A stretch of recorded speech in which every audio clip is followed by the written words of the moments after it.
शुरुआत से ही कर रहे हैं तो प्री जनरेशन से ही करते हैं। अब जितना हमें प्री जनरेशन के बारे में सुनने को मिला है और इन लोगों ने भी काफी ज्यादा स्ट्रगल किया है प्री जनरेशन के टाइम पे, ऐसा कि यामाजाकी इसका हमला कर देना और फिर एक ऐसे मुट्ठी होल्डर का आना जो कि अपने मुट्ठी के अंदर रखता है कॉन्फिडेंस, सॉरी दूसरों को प्रोटेक्ट करने वाली विल, जिसे कि हम कन्विक्शन मास्टर भी कहते हैं। और ये थे लेजेंड गेब्रियम किम जिन्होंने फिस्ट गैंग को बनाया था। प्री जनरेशन के बारे में ये भी सुनने को मिलता है कि उस एरा के जो फाइटर्स थे वो काफी स्ट्रॉन्ग थे, मतलब कि यार अभी तक उनके चर्चे होते हैं। मन तो उनको सरपास करने के लिए अच्छो अच्छो की कच्चियां भी गिली हो गई, लेकिन फिर भी वो उन्हें सरपास नहीं कर पा रहे हैं। लेकिन हाँ, आने वाले समय पे वो भी हो जाएगा, मतलब कि इनको भी सरपास करने वाले आ रहे हैं और शायद तक इन्होंने तो कर भी दिए होंगे। अगर मुट्ठी लेजेंड गेब्रियम किम की ही बात करें तो इनके बारे में हमें ये सुनने को मिलता है कि इन्होंने किसी को भी खाली पेट तो नहीं सोने दिया, क्योंकि इनके काफी ज्यादा लावारिस वारिस थे। मतलब हमें पता है कि जेक किम और किताई किम तो हमें देखने को मिले, लेकिन उनके इतने बच्चे थे कि जिनको पीटीजे ने कभी दिखाई नहीं, उनको शर्म आ गई। इनका पीक स्ट्रगल तो यामाजाकी के सामने ही देखने को मिला कि काफी लोग ऐसा मानते हैं कि प्री जनरेशन के लोग काफी अय्याशी वगैरह करते थे, इनकी जिंदगी काफी बढ़िया थी। लेकिन मेरा ये मानना है कि ये जिंदगी इनको यामाजाकी को हराने के बाद मिली होगी ना। असला तो ये भी रखते हैं यार, यामाजाकी चले गए थे जापान में तो फिर इनके पास अंडरवर्ल्ड की डायरेक्ट सीट आ जाती है, जैसे कि फ्री में मिल रही है। यानी कि अगर गेब्रियम किम चाहता तो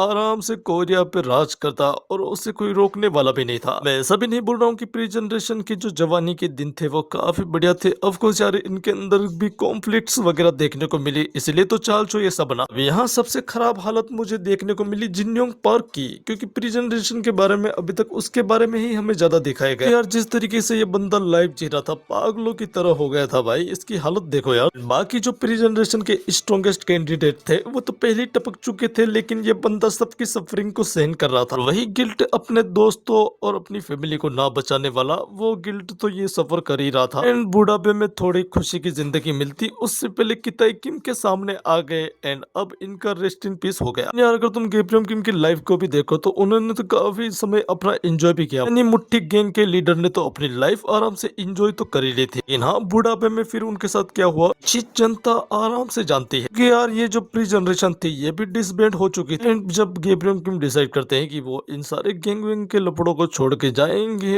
अब पॉलिटिक्स के अंदर, इसके बाद शुरुआत होती है फर्स्ट जनरेशन की। प्री जनरेशन आराम से ग्रो की और उसका अंत भी हुआ, लेकिन अब क्या जो प्री जनरेशन ने जो थाली छोड़ी थी जिसके अंदर बहुत ज्यादा रायता वगैरह और बहुत सारी अच्छी अच्छी डिशेस थी, लेकिन उस थाली को खाने के लिए काफी लोग इकट्ठा हो चुके थे, इसलिए काफी कॉन्फ्लिक्ट्स वगैरह हमें देखने को मिले। थाली एक थी लेकिन खाने वाले काफी थे। ये एरा के बारे में ये कहा जाता है जब क्राइम अपने पीक पे चला गया था, जो स्ट्रॉन्ग बंदे थे वो तो राज करने के लिए और सरवाइव करने के लिए फाइट कर रहे थे। अगर इस एरा में तुम ताकतवर नहीं हो तो तुम्हारी कोई भी औकात नहीं, यानी पावर और पैसा तो नेसेसरी है। इन्हीं जनरेशन के पीक को हम कहते हैं किंग। ये किंग अलग अलग एरिया के ऊपर कब्जा करके बैठे थे, यानी कि ये अब उनका इलाका, ये तेरा इलाका। लेकिन ये सारी चीजें कहीं पीक में नहीं मिली थी, इसके पीछे आता है काफी बड़ा स्ट्रगल भी। जिस तरीके से इन किंग्स की स्टोरी थी और जो सफरिंग थी उसको देख के तो लोंडो के आंखों में आंसू तक आ गए थे। भले ही हमें किंग शुरुआत में काफी बुरे दिखाए गए थे, लेकिन जब हमें आगे स्टोरी में देखने को मिला तो ये तो दिल दरिया आदमी निकले। इस सिचुएशन के हिसाब से खुद को टफ दिखाते थे कि भाई हम बहुत ही ज्यादा टफ है, लेकिन अंदर ही अंदर काफी सफर कर चुके थे। मतलब यार इन जितने भी किंग्स का मैं नाम लो उतना ही कम है। मतलब अगर मैं एक किंग का नाम लूंगा तो तुम बोलोगे कि यार तू उस किंग के बारे में ये बोल रहा है कि उसने सफरिंग कम की है, लेकिन मैं तो यही मानता हूँ कि यही जनरेशन मुझे सबसे ज्यादा सफर करने वाली जनरेशन लगती है। कि इनकी बैक स्टोरी वगैरह काफी सेट थी,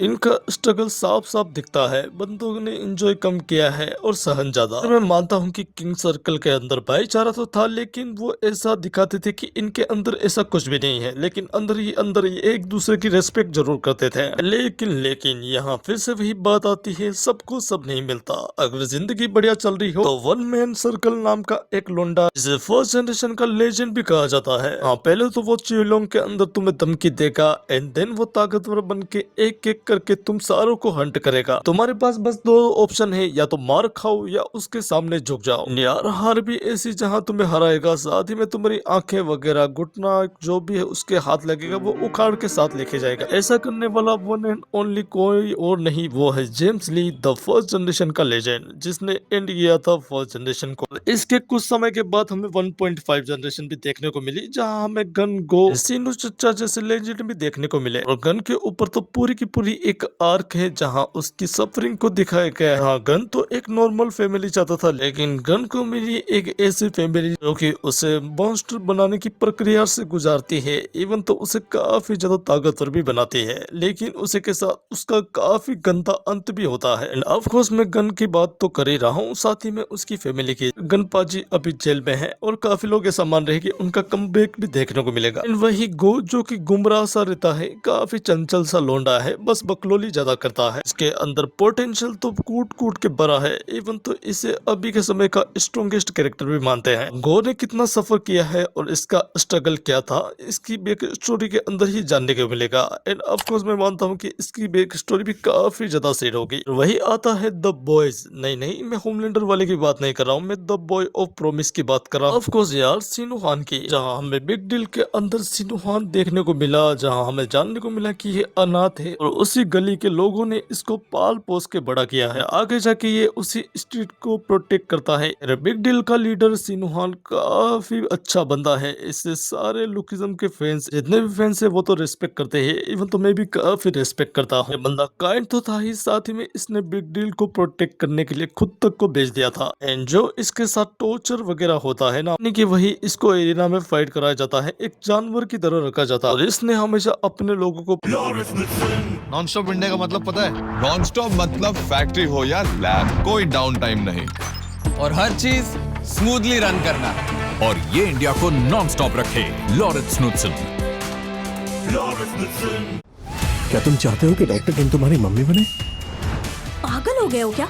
मैं उसकी विश पूरी कर अपने लोगों को प्रोटेक्ट ही किया है। फॉर्मर बिग डील के लीडर सिनुहान के लिए रिस्पेक्ट बटन तो बनता है। यहाँ से शुरुआत होती है सेकंड जनरेशन की, जहाँ फर्स्ट जनरेशन पूरी तरीके से कोलैप्स हो चुकी थी। अब यहाँ चार्ल्स के जो इविल प्लान थे वो तो प्री जनरेशन से ही चालू थे, लेकिन यहाँ वो काफी एक्टिव हो गया था। और तुम्हें तो पता ही है कि उसके अलायंस के अंदर 10th जीनियस थे, जिनमें से गन, गो तो हमें पता ही है, इवन तो जेम्स ली भी था यार। जेम्स ली भले ही कुछ समय के लिए गायब हो गया था फर्स्ट जनरेशन को खत्म करने के बाद, लेकिन फिर भी वो इनडायरेक्टली चार्ल्स का साथ दे रहा था। चार्ल्स जो मोटा पैसा कमाने के लिए बनाता है 4 मेजर क्रू। इस 4 मेजर क्रू के अंदर ज्यादातर स्कूल के लोंडे थे। अगर मैं 4 मेजर क्रू के नाम बताऊं तो तुम्हें तो पता ही होगा, बिग डील, हॉस्टल और हमारी वर्कर्स और गुड डॉग। एंड यार वर्कर्स की वजह से इन जो बाकी क्रूज को जो सफरिंग करनी पड़ी, मतलब कि यार चार्ल्स की वजह से बेचारों की जिंदगी तो बर्बाद हुई ही, लेकिन इन लोगों की वजह से इतनी जिंदगी खराब देखने को मिली कि मेरी आंखों से आंसू इतने आते हैं कि एक बाल्टी और एक तालाब भर जाता है। और नो डाउट यार सेकंड जनरेशन वाले तो अभी भी सफर ही कर रहे हैं। एंड खुद मेन कैरेक्टर जो कि सेकंड जनरेशन से आता है, उसकी हालत तो इतनी खराब है आज के समय में कि उसने सब कुछ खो दिया है, यानी कि मामा वगैरह तो खो दिया है, पापा वगैरह, इवन अब बचा उसकी मम्मी और उसके दोस्त। उनके साथ क्या होगा वो हमें फ्यूचर में देखने को मिलेगा। और वैसे भी सेकंड जनरेशन ही एक ऐसी जनरेशन है जिसके अंदर काफी लोगों के फेवरेट कैरेक्टर आते हैं ना। मुझे उनके बारे में नहीं पता होगा, ऑफ कोर्स आप लोगों को पता होगा। देखो सेकंड जनरेशन के बारे में ये भी कहा जाता है कि वो पोटेंशियल रखती है प्री जनरेशन के फाइटर्स तक को सरपास करने की। करंट की जो सेकंड जनरेशन है वो तो फर्स्ट जनरेशन के किंग्स तक को सरपास कर दी है। जेम्स ली और किताई किम की बात अलग है, लेकिन हाँ आने वाले समय पे इन तक को सरपास कर देंगे। ये जनरेशन वाला मामला कभी भी खत्म नहीं होने वाला,